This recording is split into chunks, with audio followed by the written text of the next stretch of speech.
I keep hearing that knowledge is power. It's not. Knowledge is not power.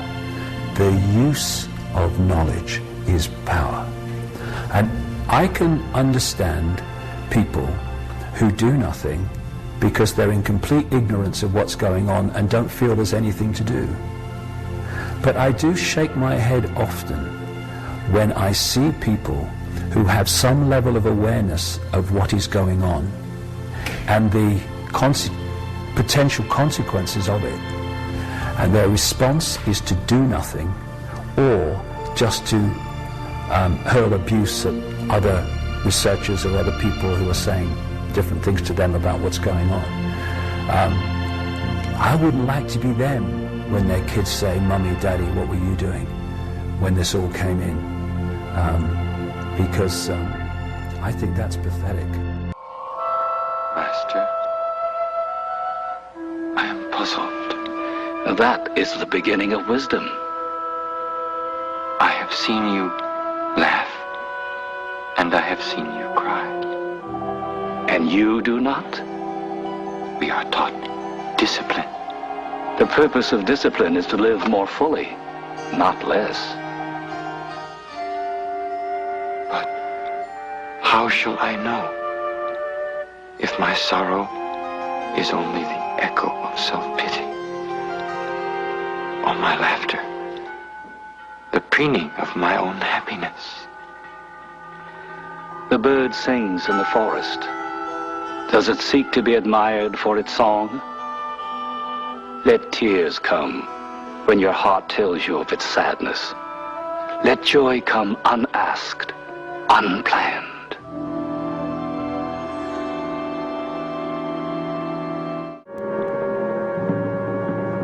It is written, shape clay into a vessel. It is the space within that gives it value.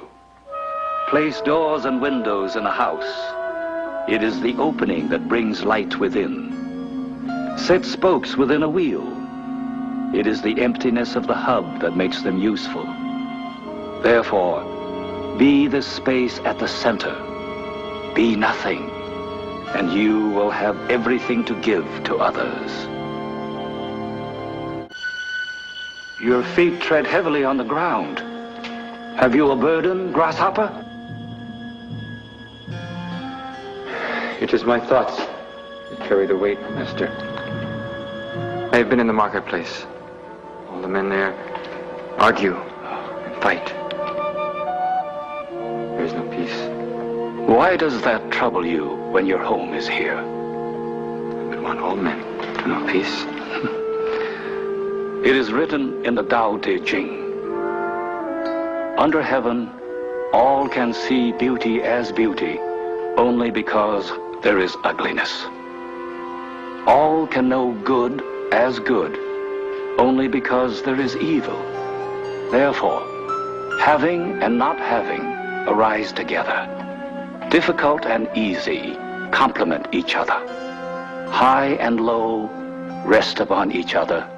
Front and back follow one another. But, Master, do we not want all men to know our peace, our joy? Would you make the whole world a temple? Be like the sun, and what is within you will warm the earth.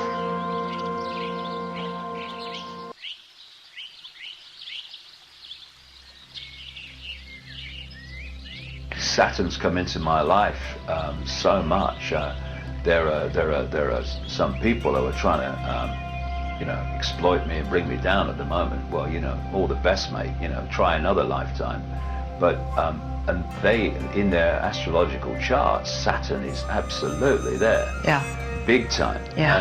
And so this is this Saturn thing coming up, and what am I doing? I'm exposing in so many ways the Saturn energy in all its forms, with the control system and the imposition and the Orwellian state. It's all very Saturn-like in its energy. And out of all that stuff, and it's kind of a melting pot at the moment, a great understanding is going to come out Yes. of how that So as you're working on that, you're putting the Saturn piece together. Meanwhile, another ongoing part of what you're doing is trying to assist humanity in understanding in themselves how to become their own hero, how to break the spell. Yeah. And there's some really basic tenets. It's like we were talking about Jamie having to take a wee earlier in our conversation. Common decency, recognizing what's true and what's good. And one of the things you point out, which I couldn't agree more with, is we have to stop lying to ourselves first. Well, that's an interesting point, actually. I've been having some experience of that in the last few months, and which has kind of made me kind of look at things and see how deep that is, because we can't change anything until we recognize what needs changing. This is why people hide things from themselves through what I call wishful thinking. You wish it wasn't happening, so you try to kid yourself that it's not. Nothing you have to do about it. And for me, I have this line in my talks where I'm talking about it is what it is. Once you kind of are open with yourself and you say, I am what I am, or it is what it is, then if there's things that need addressing, you can address them.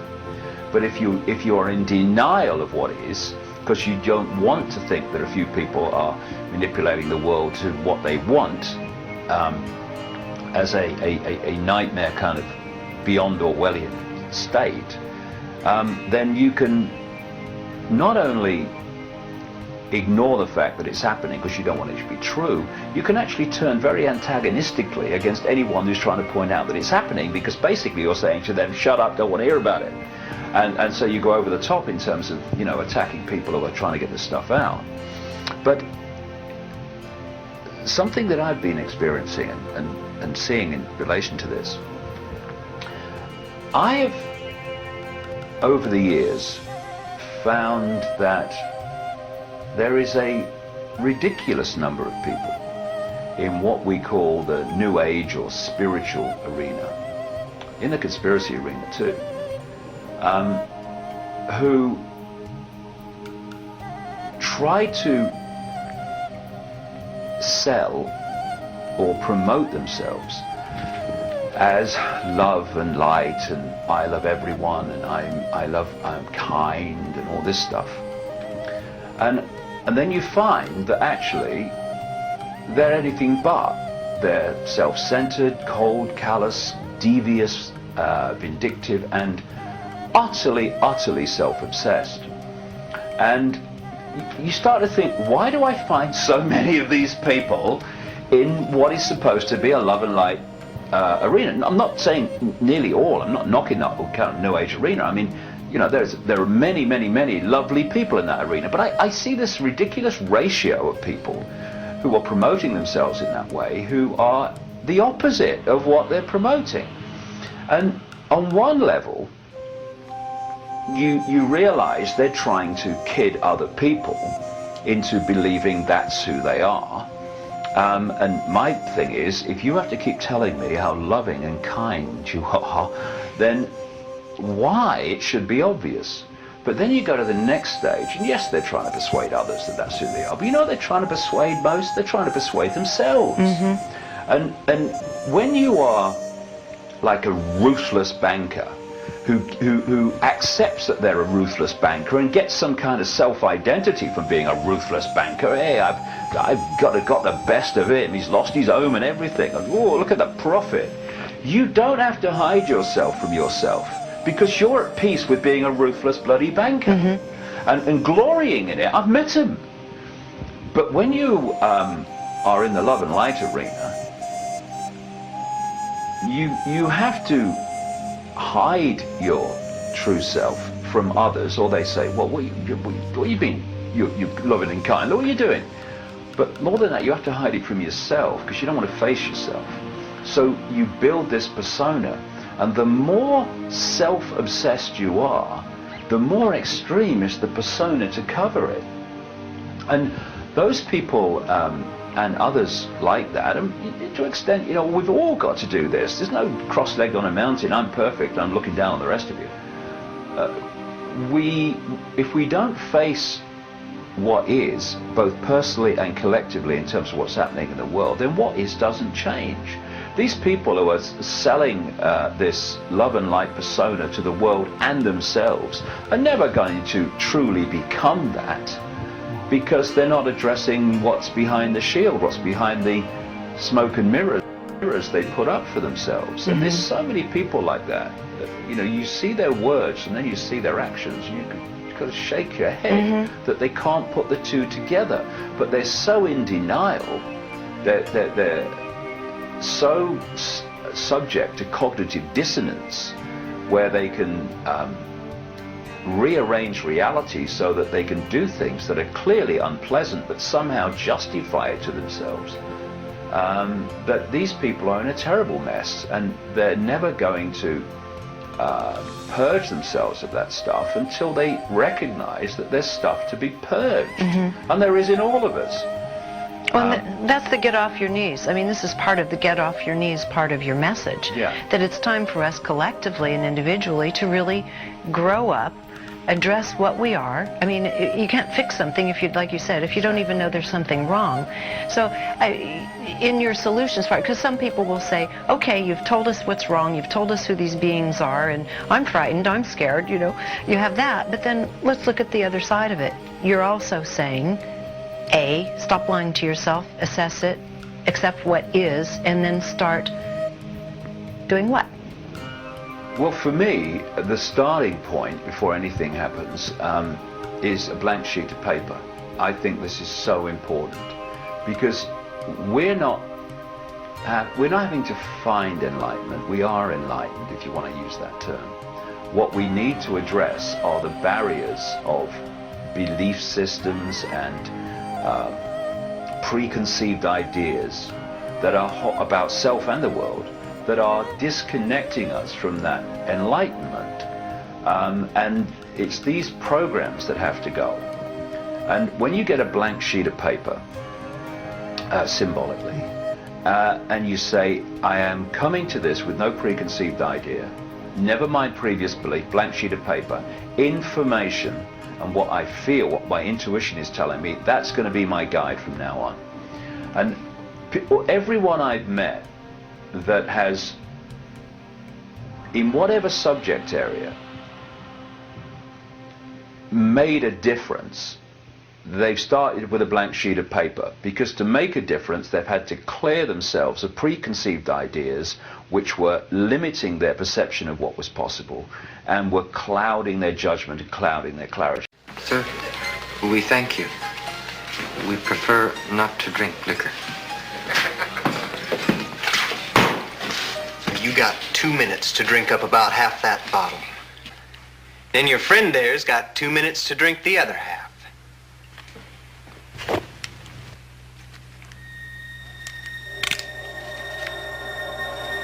In the pond, there are some lotuses which stand above the water.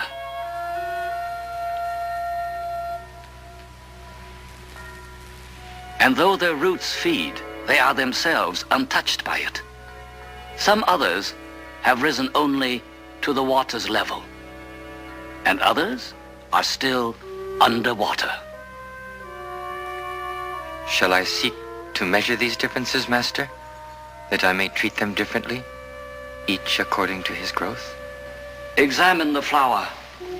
Is not the flower in each position yet a flower? Shall I then treat each man the same? As far as possible, without surrender, be on good terms with all.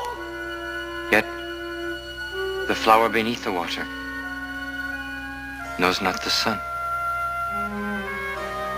Other men, not knowing me, will find me hard to understand.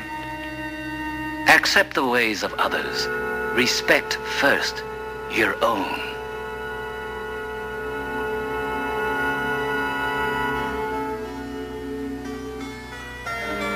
Is it not better to see yourself truly than care about how others see you?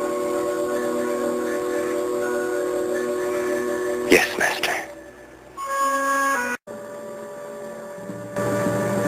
It is written, shape clay into a vessel, It is the space within that gives it value.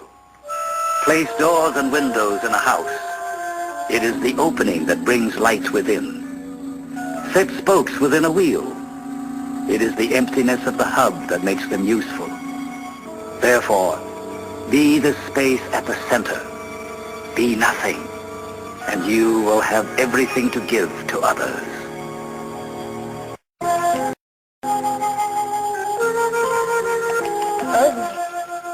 And yet to another such creature, might not this one appear beautiful? So beauty differs from being to being. Beauty is constant, as is the truth. Seek and find, what is the truth? What is the truth of man, Master? It has been said that a man is three things. What he thinks he is, what others think he is, and what he really is. Which of these do you believe is the truth? What he really is. But if a man is wrong about himself, and others are wrong about him, who is left to say what he really is? At what point in time can a man be fixed and frozen if he is to live and grow? He must change. As the lowly caterpillar transforms itself into a finer and more beautiful creature.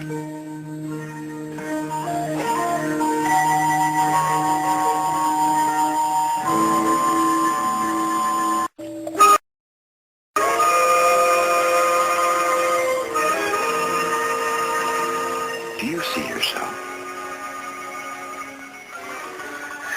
Too clearly, Master. I feel shame for wanting to be more than I am. The sage says, that which shrinks must first expand. That which fails must first be strong. That which is cast down must first be raised. Before receiving, there must first be giving.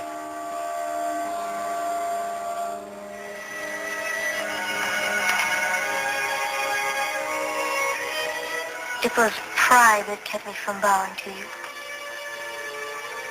Is it not easy to bow and still honor oneself? Can it truly be for you? Truly. But you are important.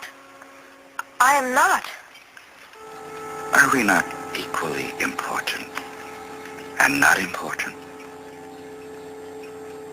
How is that possible when you are my master? I am old. You are young. I am wrinkled. You are smooth. Do these things change the nature that we share? Look beyond the surface. See what is real in yourself and others.